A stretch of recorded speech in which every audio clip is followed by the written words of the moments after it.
Hello dear student, क्या हाल है आप सबका। मेरा नाम विकास सोनी आईपी है और आप सबका बहुत बहुत स्वागत करता हूं मेरे इस यूट्यूब चैनल पे जिसका नाम आईपी क्लासेस है। जैसा कि आपको पता होगा 75 days ND physics with IP हमने स्टार्ट की थी, जिसमें आज डे हमारा 44 है। तो आज की इस शानदार सेशन के अंदर हम बात करने वाले हैं फ्लूइड्स। तो आज इस टॉपिक में फ्लूइड्स ख़त्म कर देंगे इस क्लास के अंदर, लेकिन उससे पहले छोटी छोटी बेसिक सी बातें आपको जैसा कि बता दूँ कि जो यूपीएससी एनडीए 2021 जो आज मॉक टेस्ट हुआ था मैथमेटिक्स का आरपी सर का, आई थिंक सो आपने इनरोल कर लिया होगा। उसके साथ साथ मैं आपको बता दूं जो आज के ही दिन आपका 26 सितंबर 7 बजे जो है वो आपका ऑल इंडिया जीएटी का मॉक टेस्ट सुमित सर करवाने जा रहे हैं। आपने इनरोल नहीं किया तो वो कर लीजिए। उसके अलावा बहुत सारे एक्सक्लूसिव ऑफर चल रहे हैं आपके अनअकैडमी प्लेटफॉर्म पे। जैसा कि अगर 12 महीने के लिए अनअकैडमी पे एनडी कैटेगरी के अंदर अगर आप सब्सक्रिप्शन खरीदते हैं तो आपको एसएसबी का 12 मंथ का ही फ्री मिलता है, लेकिन आपको इसके लिए यूज़ करना पड़ेगा विकास सोनी आईपी कोड। इसका यूज़ करके आपको जो है 10% डिस्काउंट में मिल जाएगा और ये ऑफर आपका 13 सितंबर तक है। एंड अगर और मैं ऑफर्स की बात करूँ तो अगर आप 6 मंथ का सब्सक्रिप्शन खरीदते हो तो आपको 2 मंथ एक्स्ट्रा मिलते हैं, और अगर आप 2 साल यानी 24 महीने के लिए खरीदते हो तो आपको 4 मंथ एक्स्ट्रा मिलते हैं प्लस पे। ये ऑफर भी आपका 13 सितंबर तक है और इसको अगर आप चाहते हो यूज़ करना तो विकास सोनी आईपी कोड यूज़ कर सकते हो। आपको साथ साथ 10% का डिस्काउंट भी मिलेगा। और मैं आपको एक बात बता दूं, एनडी कैटेगरी में जो प्राइजेज हैं वो जल्दी ही बढ़ने वाले हैं, सो अभी एक अच्छा टाइम है प्लस पे आने का। उसके अलावा मैं आपको बता दूं मेरा भी एक बहुत अच्छा कोर्स चल रहा है अनअकैडमी पे, लक्ष्य एनडीए 2 नाम से एक बैच कोर्स जो है वो हमने स्टार्ट किया है, जिसमें डेली जो क्लास का टाइम आपको पता ही होगा 9 बजे होता है। तो जिसने अभी तक इनरोल नहीं किया तो यार उसको जाके इनरोल कर सकता है। तो चलिए आज की क्लास को स्टार्ट करते हैं। हमारा जो कंसेप्ट है फ्लूइड्स का, उस फ्लूइड्स टॉपिक की बात करते हैं, कंटिन्यू करते हैं ये हमारे टॉपिक को। तो लास्ट टाइम हमने जो ख़त्म किया था टॉपिक वो यही ख़त्म किया था। हमने जो पढ़ना था वो था इंटरमोलिकुलर फोर्स। जैसा कि नाम से ही समझ पा रहे हो मेरे छोटे भाइयों कि भैया दो या दो से ज़्यादा मॉलिक्यूल्स के बीच में जो फोर्स लगता है उसको इंटरमोलिकुलर फोर्स बोलते हैं। जो फोर्स ऑफ अट्रैक्शन या जो फोर्स ऑफ रिपल्शन जो है बिटवीन मॉलिक्यूल्स लगता है उसी को इंटरमोलिकुलर फोर्स बोलते हैं। ठीक है ना। इनके नेचर वाइज बात करें तो एक्चुअल में ये एक इलेक्ट्रोमैग्नेटिक नेचर के फोर्सेस के अंदर आते हैं। तो हमने क्या किया, इसको दो कैटेगरी में डिवाइड किया, एक तो कोहेसिव और एक होता है एडहेसिव फोर्स।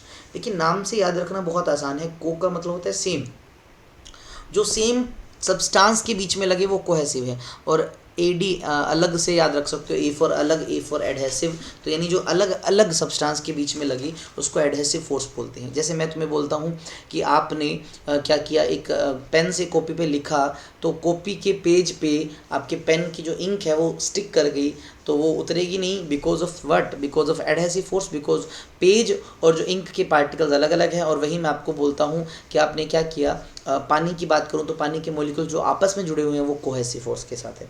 तो यानी सेम टाइप के मॉलिक्यूल्स के बीच में लगता है वो तो होता है आपका कोहेसिव, जो अलग अलग में लगता है वो एडहेसिव। देखो देयर का फोर्स ऑफ अट्रैक्शन जो लगता है मॉलिक्यूल्स में कौन से, सेम सब्सटेंस के, that is force of cohesion या कोहेसिव फोर्स। ठीक है। लिक्विड्स के केस में सबसे कम होता है, गैसेस में उससे भी कम होता है, सॉलिड में अच्छा खासा होता है। और अगर बात करें एडहेसिव की, जो अलग अलग सब्सटेंस के मॉलिक्यूल्स के बीच में लगता है। एग्जांपल याद करने बहुत ज़्यादा जरूरी है। जैसे आपने देखा होगा कि दो ड्रॉप अगर आप ले लीजिए लिक्विड की, कोई भी पानी के दो बूंदे आपस में मिलाओगे ना तो एकदम से कोलैप्स हो जाती है, चिपक जाती है, मतलब एक सिंगल बन जाती है because of this cohesive force. वहीं एडहेसिव फोर्स की वजह से तो हम लिख पाते हैं ब्लैक बोर्ड पे, वाइट बोर्ड पे, कॉपी पेन पे लिख सकते हैं। It is difficult to separate two sticky plates of glass welded with water. दो प्लेट्स लो ग्लास की, कांच की, उसके बीच में पानी लगा दो और उसको तो बंद करोगे वो हिलेंगी नहीं, because of this cohesive force. वही piece of paper stick to other due to large force of adhesion between the paper and gum molecules. आपको पता होगा गूंद वगैरह आप सबने लगाई होगी, गम इनको एडहेसिव्स के अंदर ही काउंट किया जाता है। फेविकोल, फेविक्विक, ये जो है ये सब एडहेसिव है क्योंकि ये अलग अलग नेचर की चीज़ों को आपस में जोड़ने का काम करती है। It is difficult to break a drop of mercury into small droplet. वही एक मर्करी का बड़ा ड्रॉप है, उसको तोड़ना थोड़ा सा मुश्किल है बिकॉज मर्करी के बीच में आपस में क्या है, स्ट्रॉन्ग फोर्स लगा हुआ है एडहेसिव का। वहीं अगर हम बात करते हैं पानी जो है, एक गिलास के बर्तन में पानी डाला लेकिन पानी को सारा बाहर निकाल दिया, आप क्या देखोगे फिर भी पानी की कुछ बूंदें उस गिलास के साथ चिपकी रहेंगी। पता है क्यों? क्योंकि पानी की जो बूंदें हैं ना वो ग्लास के मॉलिक्यूल के साथ अट्रैक्ट होगी because of this adhesive force. अब कुछ मटेरियल में कोहेसिव फोर्स ज़्यादा होता है, कुछ में एडहेसिव फोर्स ज़्यादा होता है। सबका अपना अपना अलग अलग नेचर होता है, किस में कोहेसिव ज़्यादा होगा या किस में एडहेसिव ज़्यादा होगा। ठीक है, उसको भी हम समझेंगे। तो देखिए एक इसी से रिलेटेड एक फिनोमेना आया सरफेस टेंशन। एक्चुअल में होता है कि लिक्विड का जो सरफेस होता है ना, तो वहाँ के जो मॉलिक्यूल्स हैं वो नीचे वाले पार्टिकल्स के द्वारा खींचे जाते हैं। तो लिक्विड का जो अपर सरफेस होता है, लिक्विड का जो अपर सरफेस होता है, तो वहाँ पर क्या है, वो क्या कोशिश करता है कि उसका एरिया कम से कम हो, और उस एरिया को कम से कम करने के लिए वो बिहेव करता है किसकी तरह, जैसे वो किसी टेंशन के अंदर है, या फिर वो बिहेव करता है एक स्ट्रेच्ड इलास्टिक मेम्ब्रेन की तरह। जैसे तुम किसी चीज़ को खींचते हो वो एक पतली मेम्ब्रेन बन जाती है, वैसे ही हर लिक्विड का जो सबसे ऊपर वाला सरफेस होता है वो चाहता है उसका एरिया मिनिमम से मिनिमम हो, ये पहली बात। दूसरा, इस एरिया को मिनिमम करने के चक्कर में वो एक इलास्टिक मेम्ब्रेन की तरह बिहेव करता है। कौन? ये हमेशा एक फ्री सरफेस करता है, आपने ये बात याद रखना। और इसी प्रॉपर्टी को सरफेस टेंशन कहा जाता है, जैसे सरफेस के ऊपर टेंशन लग रही है। और इसी सरफेस टेंशन की वजह से जो लिक्विड्स है वो स्फेरिकल शेप की होती है। आपसे एग्जाम में पूछ सकता है कि यार लिक्विड्स की ड्रॉप स्फीयर शेप की ही क्यों होती है, तो आपका आंसर आना चाहिए सरफेस टेंशन होती है, बिकॉज स्फीयर का एरिया सबसे कम होता है as compare to the other shape एक पर्टिकुलर गिवन वॉल्यूम के लिए। सरफेस टेंशन लिक्विड की मेज़र की जाती है कैसे, तो सरफेस टेंशन का फॉर्मूला जो होता है वो होता है force per unit length. Force per unit length, इस फॉर्मूले से सरफेस टेंशन को मेज़र किया जाता है, ठीक है ना। Force by length, surface tension को एस से लिखो, एल से लिखो, कोई फ़र्क नहीं पड़ने वाला। अब ये डिपेंड किन पे करता है, ये बातें बहुत अच्छे से पता होनी चाहिए। ये डिपेंड करता है सिर्फ नेचर ऑफ लिक्विड, आप किस लिक्विड की बात कर रहे हो। ये डिपेंड नहीं करता एरिया ऑफ द सरफेस पे, लेंथ ऑफ द लाइन पे। बोले सर फॉर्मूले में तो लाइन आई ना, अरे डिवाइड में लाइन आई है ना, ये लेंथ, यानी पर यूनिट लेंथ की बात कर रहे हैं तो यूनिट लेंथ के लिए तो कांस्टेंट ही होगा। दूसरा, ये एक स्केलर क्वांटिटी है, इसका यूनिक डायरेक्शन होता है जिसको स्पेसिफाई नहीं कर सकते, लेकिन कभी कभी डायरेक्शन भी इंडिकेट करते हैं इनके साथ। डायमेंशन फॉर्मूला की बात करें तो फोर्स बाय लेंथ यार निकाल ही सकते हो, फोर्स का m1 L1 T-2 होता है, डिवाइड बाय L1 किया, L1 से L1 कैंसिल, m1 T-2, ये इसका डायमेंशन फॉर्मूला। यूनिट की बात करें तो न्यूटन पर मीटर। मैं आपको बता दूं बहुत सारे बच्चे कंफ्यूज होते हैं सरफेस टेंशन से, ठीक है, क्योंकि सरफेस टेंशन उनको लगता है फोर्स पर यूनिट एरिया है, यानी सरफेस टेंशन और प्रेशर ये दो चीज़ें, और एक अकेला मैं वर्ड लिखता हूँ टेंशन, ये सब चीज़ें अलग अलग है। सरफेस टेंशन होता है force by length, surface tension होता है फोर्स बाय लेंथ, और फोर्स बाय एरिया होता है प्रेशर, और अकेले फोर्स को बोला जाता है टेंशन। इनमें सब में फ़र्क है, ये आपको फ़र्क अच्छे से पता होना चाहिए, बिकॉज डायमेंशन फॉर्मूला बनाते टाइम ये दिक्कतें आपको आ सकती हैं। ये एक मोलिकुलर फिनोमिना है, ये surface tension due to molecules ही होती है। इसका जो एक्चुअल रीज़न है वो इलेक्ट्रोस्टैटिक फोर्स है मोलिक्यूल्स के बीच का, वही तो सरफेस टेंशन को बनाने में हेल्प करते हैं। अब बहुत सारे एग्जाम्पल जहाँ डायरेक्ट आपको सरफेस टेंशन लिखना है, मान लीजिए एग्जाम में इनमें से किसी एग्जाम्पल का नाम आए तो आपने आंसर में सरफेस टेंशन को ढूंढना है, या सरफेस टेंशन हेडिंग में हो तो आपने आंसर में इनमें से किसी फिनोमिना को ढूंढना है। भैया है क्या ये फिनोमिना, जैसे मरकरी का एग्जाम्पल है, आप उसको किसी जगह पे प्लेट पे रखते हो, तोड़ते हो, वो 1 से 2 में टूट जाती है। और अगर एक बड़ा मॉलिक्यूल है तो वेट की वजह से आपने देखा होगा वो थोड़ा सा नीचे दब भी जाता है ना, फ्लैटन सा हो जाता है, लेकिन टूटते ही वो 2 अलग अलग ड्रॉप बन जाती है, फैलता नहीं है। अब ड्रॉप ही क्यों बनी, क्योंकि अलग होते ही जो मरकरी का लिक्विड आएगा फिर से सरफेस टेंशन के कारण वो एक ड्रॉप बनना चाहेगा। इसी तरह से कई बार आपने देखा होगा कुछ निडल्स पे ग्रीस वगैरह लगा दी जाए, या कोई पत्ता है या कोई सुई है उसको पानी के सरफेस पे रखे, वो डूबती नहीं है, तैरती है, बिकॉज सरफेस टेंशन उसको हेल्प करती है। बिकॉज सरफेस टेंशन हमेशा टेंजेंशियल लगता है, टेंजेंशियल इसको लगाएं तो कंपोनेंट करते हैं, दोनों के दोनों कंपोनेंट इधर आए और एक कंपोनेंट इधर आया, एक इधर, तो ये वाला कैंसिल हो जाएगा। एक अपवर्ड इस पर एक टेंशन एक फोर्स लग रहा है और वेट आपको पता है नीचे लगता है, अगर वो अपवर्ड और नीचे वाला बराबर आ गया तो ये फ्लोट करेगा। तो बहुत सारे मच्छरों को भी तुमने देखा होगा यार, मक्खी या मच्छर पानी के ऊपर तैर रहे हैं, रीज़न यही आता है आपका। तो ये पूछा जा सकता है आपको कि जो मच्छर है वो पानी के सरफेस पे बैठते हैं ना, तो आपको पानी का सरफेस ऐसे मेम्ब्रेन जैसा दिखता है, तो रीज़न आपका यही है। मोल्टन मेटल को आप ये सुनार अच्छे से जानते हैं, अगर मान लीजिए कोई मेटल है उसको मोल्ट कर दिया और जैसे उसको पानी में डालते हैं ना, तो पानी में डालते ही जो मेटल है ना वो अलग अलग होगी, सेपरेट होगी तो कोई इरेगुलर शेप लेगा नहीं, वो अपने आप स्फीयर शेप की हो जाती है, ऐसे छोटी छोटी गोलियां बन जाती हैं। अगेन गोली बनने का रीज़न क्योंकि वो लिक्विड है, वो सरफेस टेंशन की वजह से एरिया कम करना चाहता है और जिसकी वजह से उसका जो शेप है वो स्फीयर हो जाता है। अच्छा, एक फ्रेम लो, आप उसमें सोप का सोल्यूशन लगा दिया और उस पर कोई भी धागा रख दिया इरेगुलर शेप का, जैसे बीच वाले सोप सॉल्यूशन को तोड़ते हैं धागा अपने आप गोल हो जाता है। अगेन क्यों, सरफेस टेंशन की वजह से ऐसा हुआ, ठीक है ना। तो सबका रीज़न सरफेस टेंशन ही आना है। आपने एक पेंट ब्रश को देखा होगा, अगर मान लीजिए वो पानी से बाहर है तो उसके ब्रश के ब्रिसल्स होते हैं कुछ ऐसे होते हैं, लेकिन पानी में डालते ही ब्रिशल सारे एकदम चिपक जाते हैं। आप नहाने के बाद अपने बालों को भी देख सकते हो, सारे बाल एक साथ चिपक जाते हैं। रीज़न क्या होता है? बिकॉज इनके अंदर पानी आ जाता है और पानी के मॉलिक्यूल्स के बीच का जो कोहेसिव फोर्स है उन जो ब्रश के ब्रिसल्स है उनको पास पास ले आता है, इसलिए वो चिपक जाते हैं। तो यहाँ अगेन सरफेस टेंशन ही मेन जो है वो लॉजिक है इस क्वेश्चन का जो आंसर है। नेक्स्ट की बात करें, अगर आपके पास इरेगुलर पीस है कैम्फर का, कैम्फर होता है कपूर, ठीक है ना, पूजा वगैरह में बहुत ज़्यादा यूज़ करते हैं, उसके छोटे छोटे टुकड़े पानी पे रहोगे ना वो फ्लोट करते हैं, पर डांस ऐसा लगता है डांस करते हैं because of surface tension. Because ये इतने हल्के होते हैं और ऊपर से पानी का जो सरफेस है वो स्ट्रेच मेम्ब्रेन की तरह बिहेव करता है, और मेम्ब्रेन के ऊपर जैसे आप ट्रम्पलिन पे कूदते हो ना, देखा होगा बच्चे सर्कस वगैरह में, या फिर मान लीजिए कहीं कोई ट्रेड फेयर लगा होता है बच्चों के कूदने के लिए एक बना होता है झूला सा, बिल्कुल वैसा बिहेव करते हैं और कैम्फर के छोटे छोटे टुकड़े उस पर जंप करते हैं, ऐसे डांस की तरह बिहेव करते हैं, हमें लगते हैं। अच्छा, आपसे पूछा जाए रेन ड्रॉप स्फेरिकल साइज की क्यों है, तो अगेन आंसर आपका यही होना चाहिए, ये सबसे ज़रूरी है, आपको इसको याद करना है। एंड ऑयल को ज़्यादातर ठंडे पानी के ऊपर जब डालते हैं तो आपने देखा होगा वो ड्रॉप की फॉर्म में रहती है, आपने देखा होगा, या फिर बारिश के बाद आपने पत्तों पे भी देखा होगा पानी की ऐसे गोल गोल बूंदें बनी रहती हैं। गोल गोल ही बूंदें क्यों बन रही है? अगेन वही रीज़न आपका surface tension is the logic behind this. I think तो तुम्हें ये सारे फिनोमिना समझ आ गए होंगे। अब कौन कौन से फैक्टर हैं जिससे सरफेस टेंशन बदलता है, तो सबसे पहला है टेम्परेचर। तो टेम्परेचर से बदलता है। एक्चुअल में सरफेस टेंशन ना ज़्यादातर जो है वो डिक्रीज़ होती है कब, जब हम टेम्परेचर को बढ़ाते हैं, सरफेस टेंशन कम होती जाती है, ठीक है ना। इसका एक फ़ायदा है यार, फ़ायदा ये है कि भाई सरफेस टेंशन को डिक्रीज़ करके आप चीज़ों को ज़्यादा फैला सकते हो, बिकॉज सरफेस टेंशन की वजह से चीज़ें फैलती नहीं है, और अगर सरफेस टेंशन कम कर दे तो चीज़ें आसानी से फैल सकती है, और अगर तुम चाहो कोई चीज़ आसानी से फैल जाए तो सरफेस टेंशन को कम कर दो। इसका एक बहुत अच्छा एग्जांपल देख सकते हो कि जो हॉट सूप होता है ना वो ज़्यादा अच्छा टेस्ट करता है कोल्ड सूप की बजाय। अब बोले सर ऐसा कैसे, है ना।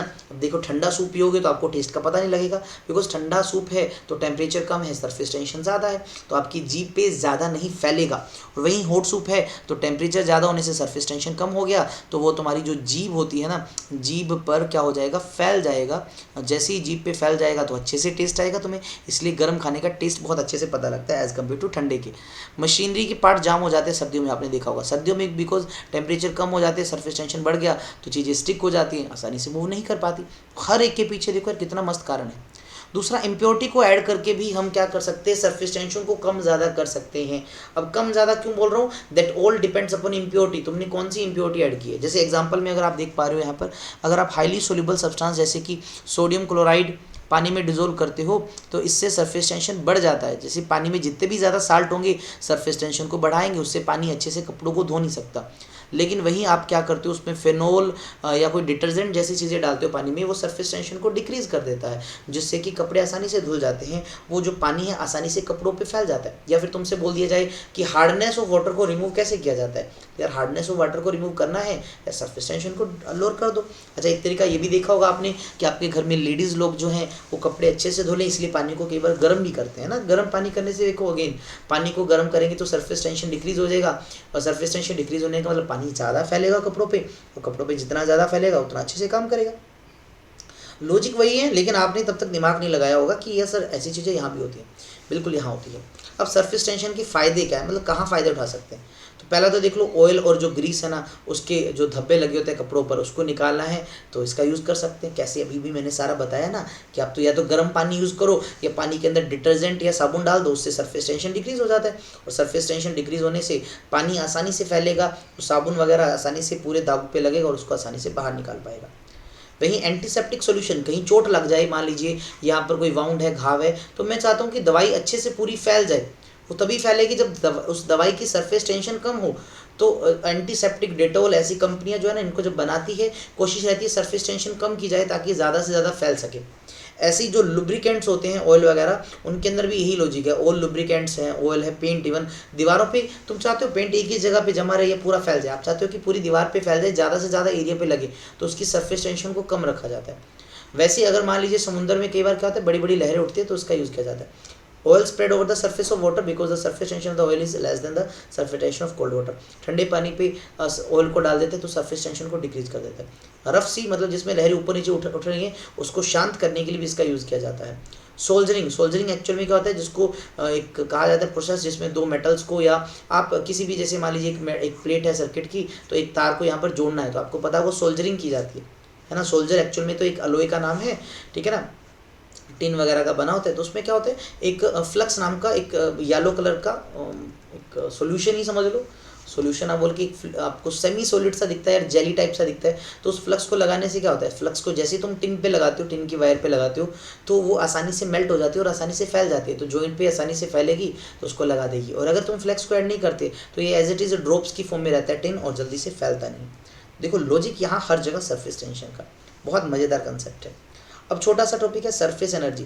हमें पता है यार, हर एक मटेरियल, हर एक लिक्विड चाहता है उसका जो सरफेस एरिया है वो कम से कम हो, एरिया कम से कम हो। और अगर मैं बोलता हूँ कि एक बबल है वो इतना है, मैं उसके एरिया को बढ़ाना चाहता हूँ, मैं तो यार उसके सरफेस टेंस के अगेंस्ट काम कर रहा हूँ, क्योंकि ये तो चाहता है अपना एरिया कम हो, लेकिन मैं ये काम वर्क डन करके करूँगा, एक्सटर्नल फोर्स लगाऊंगा। तो जितना मैंने एक्सटर्नल फोर्स लगाया किसी के एरिया को बढ़ाने के लिए, that is surface energy.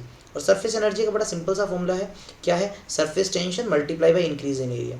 Surface tension multiply by increase in area, बस इस पे ज़्यादा क्वेश्चन नहीं पूछेगी आपसे, ठीक है ना। इसका यूनिट वही एनर्जी वाला जूल सीजीएस में।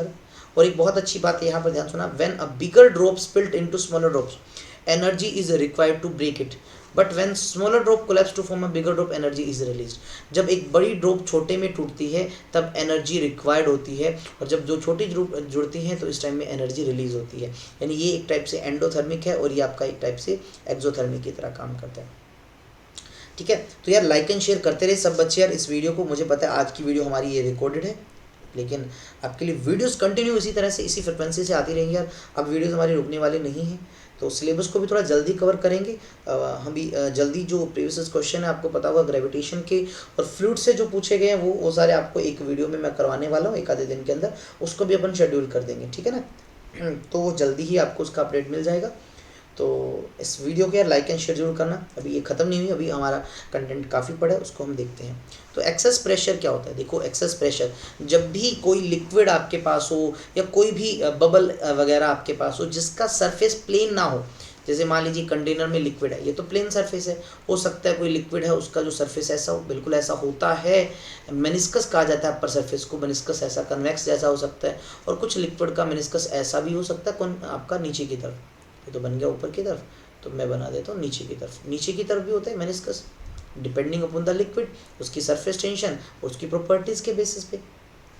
जिनका सरफेस टेंशन ज़्यादा होता है उनमें ये दिखता है, जिनमें सरफेस टेंशन कम होता है उनमें ये दिखता है, और जिनमें मतलब नॉर्मली रहता है वो इस लेवल को दिखाते हैं।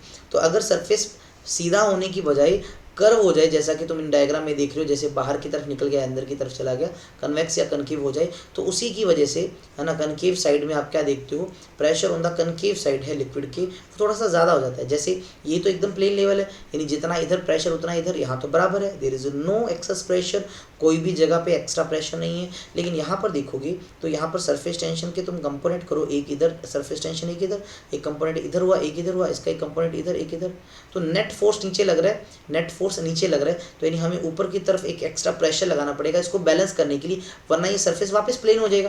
तो एक एक्स्ट्रा प्रेशर लग रहा है ऊपर की तरफ। और वहीं दूसरे एग्जांपल में अगर आप देखो तो मेनिस्कस मैंने ऐसे की तरफ दिखाया, तो आपको पता है सरफेस टेंशन इसका इधर की तरफ, लेट अस सपोज S1, और इधर का S2 इधर, इसका कंपोनेंट करे एक इधर एक ऊपर, इसके कंपोनेंट करे एक ऊपर एक इधर, तो ये दो कंपोनेंट नेट ऊपर की तरफ है, लेकिन इस शेप को मेंटेन करने के लिए ऊपर से एक्स्ट्रा प्रेशर लगाना पड़ेगा। यानी हमेशा हमें कॉनकेव साइड से एक लिक्विड के एक्स्ट्रा प्रेशर लगाना पड़ता है, बस उसी चीज़ को ही तो हम क्या बोलते हैं, एक्स्ट्रा प्रेशर। अच्छा एक्स्ट्रा क्यों बोला, एक्सेस क्यों बोला, बिकॉज दूसरी साइड जो है कन्वेक्स वाली साइड और कनकेव दोनों के बीच का ये डिफरेंस होता है। आपको इसके डायरेक्ट फॉर्मूलाज पढ़ने हैं, हालांकि फॉर्मूलाज जो है इस पे यानी क्वेश्चन अभी तक बहुत कम आए, एक्सेस प्रेशर पे आज तक इतने ज़्यादा क्वेश्चन नहीं आए, फिर भी हम थोड़ा थोड़ा इनके फॉर्मूलाज को देख लेते हैं कि लेट अस सपोज अगर एग्जाम में आई तो हम इसको आसानी से कर पाए। अगर प्लेन सरफेस है ना तो उस पर कोई एक्सेस प्रेशर नहीं होता, जितना ऊपर प्रेशर उतना नीचे, there is no excess pressure. और अगर मेनिस्कस जो है आपका कनकेव है अंदर नीचे की तरफ गया है तो एक्सेस प्रेशर का फॉर्मूला होता है 2T/R। यहाँ पर T जो है वो है सरफेस टेंशन, सरफेस टेंशन है T यहाँ पर, ठीक है ना, ये बात याद रख लेना। और अगर मान लीजिए ऊपर की तरफ निकला हुआ है तो भी फॉर्मूला जो है वो 2T/R है। और इवन अगर आपके पास कोई एक ड्रॉप है, लिक्विड की ड्रॉप है, क्या है आपके पास एक लिक्विड की ड्रॉप है, या फिर आपको बोल दे air bubble under water, air bubble under water, तब भी यही फॉर्मूला लगाना है। यानी ये फॉर्मूला कब तक लगाना है, जब तक तो ये तीन केस आपको पता है, ये वाले तो हैं, उसके अलावा आपके पास एक ऐसा लिक्विड या ऐसा ड्रॉप, ऐसा बबल हो जिसके अंदर और बाहर अलग अलग मीडियम हो, अंदर और बाहर, जैसे इसके अंदर पानी है बाहर हवा होगा, और अगर हम एयर बबल की बात करते हैं तो अंदर हवा है और बाहर पानी होता है, तो उन केसेस में आपका फॉर्मूला 2T/r हो जाता है। लेकिन अगर मान लीजिए तुम्हें कह दिया जाए कि बबल हवा में ही है, तो मुझे पता है अंदर भी एयर है बाहर भी एयर है, दोनों सेम आ गया ना, तो इसलिए आप 4 लगा दोगे, यहाँ पर डबल कर दोगे, 4T/r आ जाएगा। और वहीं बबल इन लिक्विड है, देख लो अंदर एयर बाहर लिक्विड, तो सिंगल अलग अलग मीडियम है, तो आपको 2T/r ही लगाना, जो भी मैंने पीछे बताया। और अगर आपका बबल लिक्विड में कुछ डेप्थ नीचे है, तो आपको मैंने थोड़े दिन पहले ही सिखाया था कि अगर लिक्विड में किसी पर्टिकुलर डेप्थ पे तुम प्रेशर निकालना चाहते हो, उसका फॉर्मूला जो होता है ρh/g होता है बस। यानी एक डेप्थ की वजह से इस पे प्रेशर ρh/g है और ऊपर से एक्सेस प्रेशर का फॉर्मूला तुम्हें पता है 2T/r, तो टोटल लिखना हो जाएगा, ठीक है ना। इसको नहीं करना सिलेंडर का लिक्विड सरफेस का। Next one is angle of contact. जब भी आप किसी सरफेस पे लिक्विड को डालते हो, मतलब रखते हो, तो हो सकता है लिक्विड ऐसा फैल जाए, सभी में ऐसा थोड़ी होता है, कुछ में लिक्विड ऐसा भी जो है वो आपको ड्रॉप की फॉर्म में भी मिलता है। सबकी अपनी अपनी प्रॉपर्टी है ना, सबकी अपनी अपनी प्रॉपर्टी है। तो अगर मैं आपसे बोल दूं कि आपके पास कोई लिक्विड है, उसकी ड्रॉप है, मान लीजिए मैंने इसके रॉन्ग सरफेस टेंशन को दिखाया, तो ये सरफेस के साथ कितना एंगल बना रही है, और ये एंगल आपने देखना है लिक्विड के अंदर से। और यहाँ इस केस में देखिए, मान लीजिए मैं इधर की तरफ टेंजेंट बनाता हूँ इसका, तो ये जो एंगल है ये लिक्विड के अंदर है, तो ये लिक्विड के अंदर से कितना एंगल बना रहा है, that is angle of contact, liquid नीचे वाले सरफेस के साथ। तो एंगल ऑफ कॉन्टैक्ट एक्चुअल में होता है लिक्विड और सॉलिड सरफेस के बीच में, है ना, ये एंगल होता है। अंदर से लेना मैंने तुम्हें सारा सिखा दिया। अब ये जो एंगल है वो 0 से अगर 90 से कम होता है ना, 90 से कम होता है तो उसको कॉनकेव मेनिस्कस कहा जाता है। लिक्विड कुछ अंदर की तरफ होता है, जैसे ये होता है पानी के अंदर, जैसे पानी के अंदर ऐसा होता है। बोले सर पानी में तो हमें सीधा दिखता है, अगर तुम्हारे पास कोई बहुत पतली ट्यूब हो ना, तो उस पर तुम्हें ये दिखने के चांस है। और अगर आपका एंगल ऑफ कॉन्टैक्ट 90 डिग्री हो, तो सरफेस एकदम से प्लेन होता है, कोई एक्स्ट्रा प्रेशर नहीं है, ये बहुत कम केसेस में होता है, आपको आगे एग्जांपल में मिल जाएगा। और अगर थीटा 90 से बड़ा है, तो आपका जो सरफेस है वो ऐसे बाहर की तरफ कॉन्वेक्स निकला होता है, ये जैसे मरकरी के केस में होता है। जरा सोचो, मैं एक सिंपल से एग्जाम्पल से तुम्हें बताऊँ कि अगर मान लीजिए जैसे सरफेस है, इस पर कोई ड्रॉप है, पानी की जनरली बूंद ऐसी होती है, तो अगर मैं यहाँ पर एंगल को देखता हूँ, तो आप यहाँ आराम से देख पा रहे हो कि जो एंगल है ये तुम्हारा 90 से कम है, एंगल थीटा 90 से कम है। और वहीं अगर मैं मरकरी की ड्रॉप की बात करूँ, तो वो ऐसे एज इट इज़ अपने शेप को बनाए रखती है, शेप को ऐसे बनाए रखती है। तो अगर मैं यहाँ पर टेंजेंट बनाता हूँ, तो आप एंगल देख रहे हो आराम से कि ये जो थीटा है 90 से बड़ा बन रहा है। तो थीटा 90 से बड़ा बनना, यानी एंगल ऑफ कॉन्टैक्ट 90 से बड़ा है, यानी ये जो भी फ्लूइड है हमारा, ये सरफेस पे फैलता नहीं है, एज इट इज़ ड्रॉप की फॉर्म में रहता है। तो ये इसकी खास बात है, ठीक है। I think so this is clear to you. Okay, अब कुछ इंपॉर्टेंट बातें हैं एंगल ऑफ कॉन्टैक्ट के बारे में, जो आपने सिर्फ सुननी है, कोई बहुत ज़्यादा बार नहीं है, थोड़ा थोड़ा सुन लो। एंगल ऑफ कॉन्टैक्ट हमेशा 0 से 180 के बीच में होता है। थीटा की वैल्यू 0 होती है प्योर वाटर एंड ग्लास के लिए। मान लीजिए आपने प्योर ग्लास के बीच में प्योर पानी डाल दिया ना, तो उसका एंगल 0 बनता है, ठीक है ना। और 8 डिग्री होता है जब आप सिंपल टूटी वाला पानी और ग्लास रखते हो। और थीटा 90 डिग्री होता है पानी और सिल्वर के लिए, मतलब ये एकदम प्लेन मेनिस्कस होता है इस केस में सिल्वर और वाटर के लिए। और 138 डिग्री होता है मरकरी और ग्लास के लिए, ये सबसे ज़्यादा ज़रूरी है। देख लो, मरकरी ग्लास के लिए 90 से बड़ा है और पानी और ग्लास के लिए 90 से छोटा है, ठीक है, लगभग हम यही लेके चलते हैं। और 160 डिग्री होता है ये वाटर और क्रोमियम के लिए, सभी के लिए याद मत करना। एक पर्टिकुलर पेयर के लिए इसकी एक पर्टिकुलर वैल्यू होती है ना, और बाकियों के लिए बदलता रहता है। ये डिपेंड नहीं करता inclination of solid in the liquid, मतलब आप लिक्विड को कितना मर्जी टेढ़ा वगैरह कर लो, कंटेनर को ही टेढ़ा कर लो, मान लीजिए कंटेनर को आपने ऐसे कर लिया, तो लिक्विड आपका ऐसे बन जाएगा, लेकिन हर बार वो चीज़ आपकी एप्लीकेबल होगी। अच्छा, टेम्परेचर को बढ़ाने से एंगल ऑफ कॉन्टैक्ट डिक्रीज होता है, बिल्कुल डिक्रीज होता है। टेम्परेचर को बढ़ाएंगे, आपको पता है सरफेस टेंशन भी डिक्रीज होता है, तो एंगल ऑफ कॉन्टैक्ट भी तो डिक्रीज होगा, तभी तो वो फैलेगा आराम से। सोल्यूबल इम्प्योरिटी क्या करती है, अगर किसी में आपने ऐसी इम्प्योरिटी डाल दी जो सोल्यूबल है, तो उससे एंगल ऑफ कॉन्टैक्ट बढ़ जाता है। और पार्शियल सोल्यूबल इम्प्योरिटी मतलब ऐसी इम्प्योरिटी जो पूरी तरह से घुलती नहीं है, उसके डालने से एंगल ऑफ कॉन्टैक्ट डिक्रीज हो जाता है। All depends upon your impurities.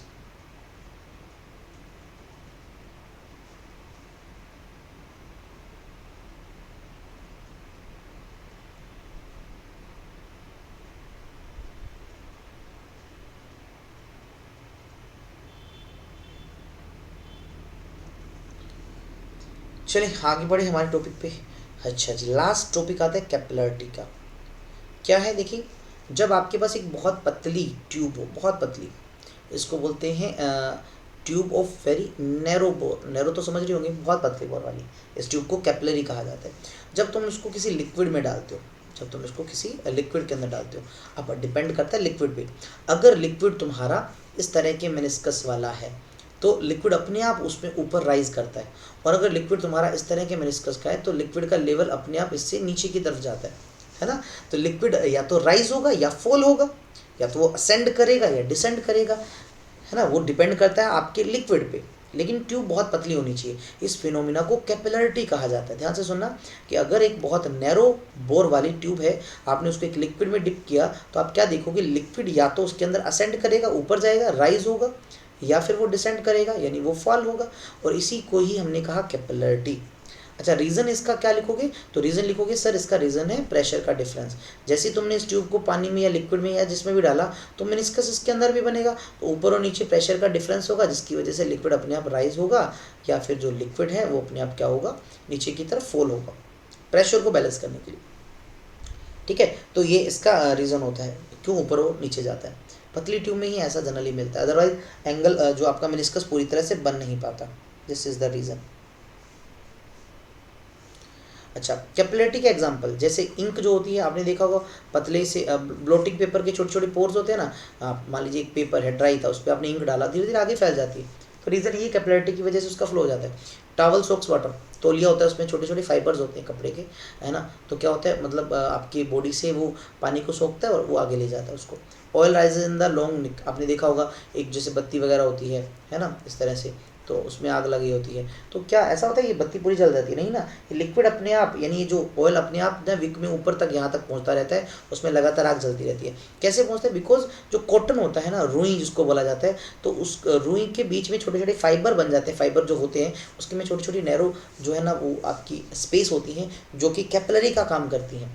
ऐसे ही आपने सर्दियों में देखा होगा लकड़ी जो है वो स्वेल फूल जाती है रेनी सीजन में, बिकॉज लकड़ी के अंदर भी छोटे छोटे पोर प्रेजेंट होते हैं और वो पानी उसके अंदर से फ्लो करने लग जाता है। वहीं आपने देखा होगा खेत जो होते हैं, खेत की मिट्टी के अंदर अगर मान लीजिए खेत को फसल उगाने से पहले जोता ना जाए, तो उसके अंदर ऑटोमेटिक नेचुरली क्या होता है, मिट्टी में स्पेसेस के बीच में कैपिलरीज बन जाती है और पानी अपने आप ऊपर इवेपोरेट होता है। तो उसको रोकने के लिए अगर ऐसा चलता रहा तो मिट्टी सारी है पानी को लॉस कर देगी, तो मिट्टी के पास पानी नहीं बचेगा। इसलिए प्लंग की जाती है, खेत को पहले जोता जाता है हल वगैरह से, ताकि मिट्टी जो है ना इसको ऊपर नीचे उबड़ खबड़ कर दिया जाए, ताकि जो पोर्स है वो बंद हो जाए।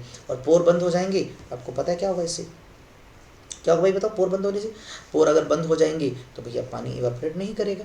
ठीक है, sand is dryer soil than clay, बिल्कुल यार, जो मिट्टी होती है ना वो जो है वो थोड़ी गीली रहती है, और लेकिन सॉरी जो सैंड जो होती है, रेत जो होती है वो सूखी सूखी रहती है, वहीं जो क्ले है वो थोड़ी गीली रहती है, बिकॉज सैंड में छोटे छोटे पोर्स होते हैं, आपने देखा होगा, उससे आसानी से जो पानी है वो इवेपोरेट हो जाता है वहाँ से, इसलिए जो रेत है वो काफ़ी सूखी होती है। ये सारा मैंने यहाँ बता दिया, ये सारा इसी की वजह से, कैपिलरी एक्शन की वजह से।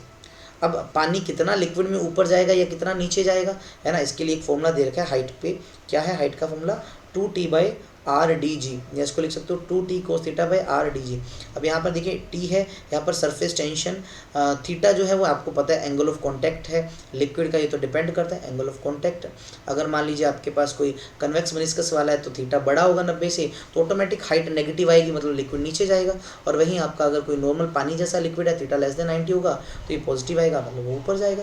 और यहाँ पर आर जो है, आपने जो ट्यूब ली है उसकी रेडियस है यहाँ पर आर, और डी है आपके पास जो लिक्विड है उसकी डेंसिटी, और जी आपको पता है एक्सेलरेशन ड्यू टू ग्रेविटी। ये सारी चीज़ें आपको पता है। असेंट फॉर्मूला तब बोलेंगे जब लिक्विड ऊपर जाएगा, और वही लिक्विड नीचे जाता है तब उसको डिसेंट फॉर्मूले के नाम से जाना जाता है। फॉर्मूला कुछ अलग नहीं होता, फॉर्मूला आपका यही रहता है, इस फॉर्मूले में कोई चेंज नहीं आते, फॉर्मूला जो है वो यही रहता है। ठीक है, अब कैपिलरिटी में किस में लिक्विड राइज होगा, किस में नीचे जाएगा, वो आप सबको मैं बता रहा हूँ। देखो, अगर मेनिस्कस कनकेव है, जैसे कि पानी के केस में होता है, तो थीटा आपका 90 से कम होता है, तो लिक्विड जो है वो ऊपर की तरफ राइज करता है। वहीं अगर मैं सिल्वर और पानी की बात करूँ तो आपको पता है थीटा जो है वो आपका 90 डिग्री होता है, सरफेस एकदम प्लेन होता है, तो ऊपर नीचे में कोई फर्क नहीं होगा, तो लिक्विड राइज नहीं करेगा। वहीं मेनिस्कस आपका ऊपर की तरफ कन्वेक्स हो, जैसा कि आपको पता है कि मरकरी में होता है ग्रेटर देन 90 एंगल वाला, ऐसे केसेस में लिक्विड इसका लेवल नीचे की तरफ जाएगा, लिक्विड का लेवल फॉल होगा। ठीक है, अच्छा एक दो चीज़ें और याद रखें आप कि आपने मान लीजिए कोई लिक्विड डाल रखा है, तो वो डिपेंड करता है कितनी हाइट पे जाएगा, ये डिपेंड करता है रेडियस ऑफ द ट्यूब पे भी, है ना, रेडियस ऑफ द ट्यूब पे। दूसरा एक बात आपने याद रखना है कि मान लीजिए आपके पास कोई एक लिक्विड है, वो ट्यूब में मान लीजिए 20 मीटर ऊपर तक जाता, लेकिन ट्यूब आपने 10 मीटर की ही यूज़ की है, तो क्या लिक्विड ओवरफ्लो करेगा? नहीं, याद रखना लिक्विड वहाँ जाके रुक जाएगा। जैसे जैसे ऊपर जाएगा उस लिक्विड का मेनिस्कस जो है वो कम होता जाएगा और एक टाइम पे आके वो रुक जाएगा। और अगर आप ट्यूब को टेढ़ा भी कर दो तो भी लिक्विड सेम हाइट तक ही जाके रुकेगा, यानी टेढ़ा करने से भी हाइट है ना उतनी ही रहती है। छोटी छोटी बातें हैं, ये आप सब बच्चों को पता होना चाहिए। देखो ये टेढ़ी वाली मैंने बता दी, तुम इसको पढ़ सकते हो, ठीक है ना, ये सेम चीज़। और आप अगर मान लीजिए ट्यूब का किसी भी शेप की आप कैपिलरी ट्यूब लो तो भी वो सेम हाइट तक ही जाएगी, लेकिन होनी नैरो चाहिए यार, होनी नैरो चाहिए। So this one your chapter fluids, I think so fluid chapter हमारा ख़त्म हो गया है। तो कल कोशिश रहेगी कि हम ग्रेविटेशन के प्रीवियस क्वेश्चन करें, और देन हम फ्लूइड्स से और सॉलिड से रिलेटेड अगर क्वेश्चन एनडीए में आए हुए हैं उनको अच्छे से प्रैक्टिस करें। और इसके बाद फ्लूइड्स के बाद मैं आपको बता दूं हमारा थर्मोडायनेमिक्स में मतलब हीट के कंसेप्ट जो है वो स्टार्ट होंगे, उसका एक क्विक सा फास्ट रिव्यू करेंगे, मतलब कोशिश करें बड़ी वीडियो बनाएं और ज़्यादा से ज़्यादा जो है वो हीट वाले कंसेप्ट को कवर करें। हीट के बाद थर्मो, आपको पता ही है थर्मोडायनेमिक्स जो है, उसके बाद छोटा सा केटीजी एक दिन की वीडियो होगी, उसमें ज़्यादा नहीं होगा। देन वेव एंड ऑसिलेशन, फिर हम ऑप्टिक्स पे आएंगे। तो ठीक है दोस्तों यार, चैनल को लाइक एंड सब्सक्राइब करते रहा करें यार, वीडियो अच्छी लगी हो तो अपने दोस्तों को भी शेयर करें। तो मिलते हैं कल, तब तक हंसते रहें, मुस्कुराते रहें। जय हिंद, जय भारत।